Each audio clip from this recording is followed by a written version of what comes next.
Well, they did it, boys. They made another broken servant over here on the JP version of the game. We just sat through the entire live stream. I woke up at like 4:30 in the morning for you fellas, but it turns out that it was all worth it because this fairy knight Lancelot, who we do not know the name of quite yet, I'm sure we'll find out in like 30 minutes when someone plays with the entire lost belt. But this servant right here is pretty nutty, and you guys have heard me talk about the weird nodes over here on JP where there's like one enemy, two enemies, and then another one enemy.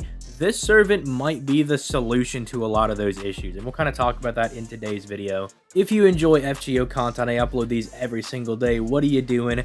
Give your boy a like and a subscribe. Homie, I woke up at 4:30 in the morning, cover this content, alright? I am out here to be the news guy, alright? As well as the objectively correct opinion on FGO. Maybe not that one, but regardless, if you sub to the channel, you're getting that daily FGO content. Also, you can click that join button if you want to become a channel member if you really like what I do. But let's talk about this Fairy Lancelot's hits, because she's gonna be rocking this Buster and art style of gameplay, because spoiler alert, she changes her NP based on her third skill, which that in and of itself is dependent on whatever ascension she's in, and like it changes the effects, it changes the NP. We're talking absolute levels of craziness here. So her having this like balanced arts and Buster deck is pretty good in my opinion. It's going to allow her to operate pretty fluidly depending on whatever NP she has. She's rocking 3 hits on those 2 Busters, 3 on those 2 arts, 4 on the 1 quick with a star gen stat of 12%. So she can gen a decent amount of stars with that, but because she only has 1 quick card, I really wouldn't rely on it. And then they gave her the godly 5 hits on the extra attack. So her deck is already rocking like pretty good hits. I would also like to note, just as like an initial look, her attack seems pretty average at 12k. Her HP actually seems rather high at 14k. So she should be a little tanky as well, although she shouldn't be hitting like stupid dummy hard. At least I wouldn't expect like AoE Jalter numbers from her. But that's not what you guys care about. You guys care about the actual skills, alright? You want to know what she does. So skill 1, already off to a pretty broken start, because she's giving herself a 40% attack buff for 3 turns. She's giving herself 500 damage cut for 3 turns, increasing her own max HP by 2k for 3 turns, and then increasing her NP by 30%. So she has a small battery on this skill. And all of these effects are on a 6-turn cooldown, meaning the uptime for this skill is pretty good. You'll have the effects for 3 turns, and then they'll be down for 3 turns as well.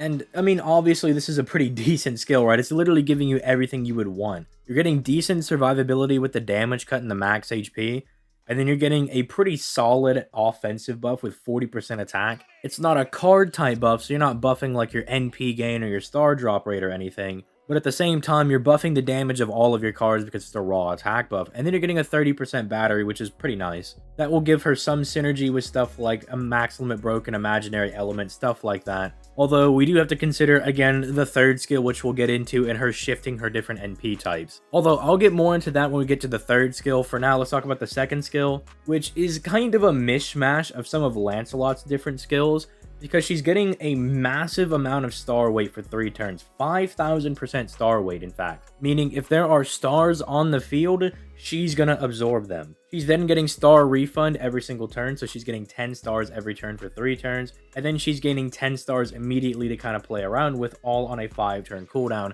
This is probably going to be her weakest skill. Getting the star weight is pretty decent because it's going to allow you to do big Buster crit Brave chains if you're in her Buster mode, or it's going to let you do really nice Arch chains where you refund your NP a lot if you're still in her Arts mode. The only unfortunate thing is I wish these star amounts were actually just a bit higher. Like, I really wish it was like 20 stars per turn and like just an initial burst of like 30 stars. But I can see what they're going for if they're like, maybe you pop a Brave chain, you know, you gen a few stars here and there, you pop this skill, and you drop like 10 more stars to make it a bit more complete, and then the star refund helps you continue to have a healthy amount of stars going around.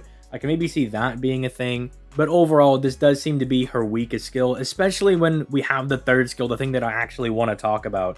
So this skill is absolutely nutty. If you are in your first or second ascension, you transform into your third ascension, you gain 100% NP and invincibility for 1 turn. Now keep in mind, she starts off as a single target art servant, and then she turns into an AoE Buster Servant. And then you can immediately fire your NP because you're getting a 100% battery. In fact, you might even just be able to leave this skill at level 1 because it starts at 50%. So if you're one of those free-to-play players that's really hurting for like materials and QP, this is probably going to be really appealing to you, so you can have a 50% battery at base. But man, if you want to put resources into this, you're getting a 100% battery on an AoE Buster Servant, and that is insane. And this is why I was saying that she kind of fixes a lot of these issues with these weird nodes, because she goes from being the single target servant to an AoE. So say like wave 1 is like a 1 enemy node, you just blow them up with this Lancelot, and then wave 2 is like 2 or 3 enemies, she blows them up as well. In fact, you might even just be able to 3-turn entirely with her if you get enough NP refund with that like single target NP. You might be able to refund your entire NP, so then you don't have to waste your battery, and then you can just pop your battery for wave 3 as well. You can do some pretty disgusting stuff with the setups that she allows. I would also like to keep in mind that if you're already in your 3rd ascension, this skill actually does change. You actually lose out on the battery, and instead you get 30% NP damage, and you get 1 turn of invincibility. Both of these are on a 5-turn cooldown, by the way, but I think it's definitely the optimal strat to keep your Lancelot in Ascension 1 and 2, so you can do these wombo combo strats, and so you don't lose out on the 100% battery. But I've been talking about the NPs, let's actually go ahead and talk about them. So the single target arts NP increases her NP gain by 20 to 80%. That is depending on your overcharge, and it activates first, and that's why I'm saying she actually might be able to just loop her NP entirely. In fact, the NP gain rate already for her NP is 65%, and then she's buffing that by 20 to 40%. So if you kill in one of like the first few hits with her NP, you might be able to loop it and save your battery for later. She's also doing that effect that Saber Lancelot has, where it's not a defense down on the opponent, but you're like increasing the damage they take. That lasts for 5 turns, and then she drops 10 stars to play around with. So that's always nice when an art servant drops a few stars with their NP. Because again, naturally, art servants don't drop any stars at all because they have a 0% star gen value on those cards.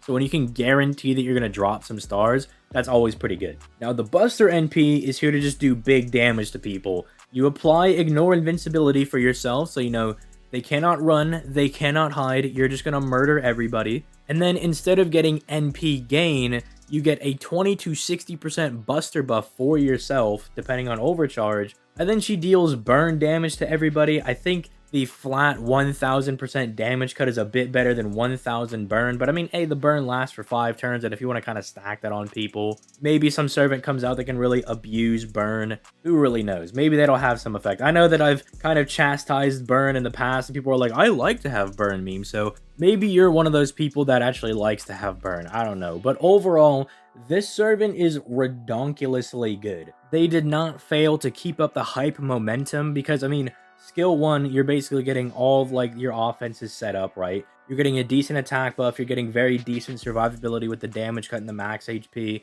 and then that having an additional battery means you can still use her single target NP without having to swap into your 3rd ascension and swap into a Buster Servant. So this actually allows you to have a lot of utility when farming a lot of these weird nodes. The fact that she's also a single target arts and an AoE Buster means she's very versatile for like a lot of these challenge quests, right? Do you need somebody that can 1v1 an archer? Well, then you got this Fairy Knight Lancelot. Or do you just need someone that can do a lot of trash mob cleanup? Well, she's going to be doing pretty good in that department as well as a Buster AoE Lancer. For those of you wondering, I don't think that actually wears off. The 3rd skill, I do not believe it reverts back. Because when you actually read the skill, it doesn't say like revert to your 3rd ascension and then wear off in like 2 turns or anything like that. It's not like, say, Ongramini, right? Where Ongramini, you pop his NP and he takes that weird black form for a little bit, but then it wears off after like 2 turns. It's not like that. There is no like skill wear off thing. And the reverse is not true. It doesn't say that like when in your 3rd ascension,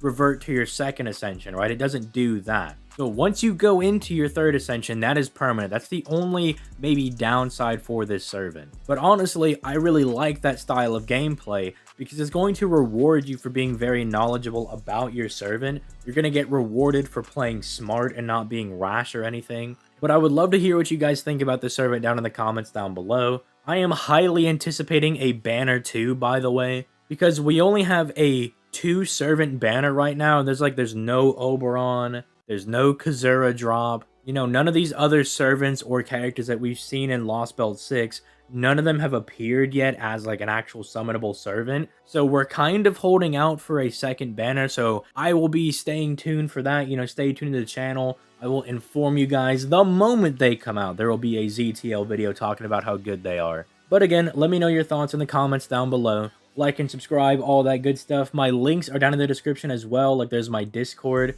If you're needing help with FGO, feel free to come in there. If you want to be a new JP player, we can help you get that installed and all that good stuff. All of that good stuff in the description, you know what I'm saying? But with that being said, I'm going to go ahead and get out of here. You guys have yourselves a nice day. Peace, late guys.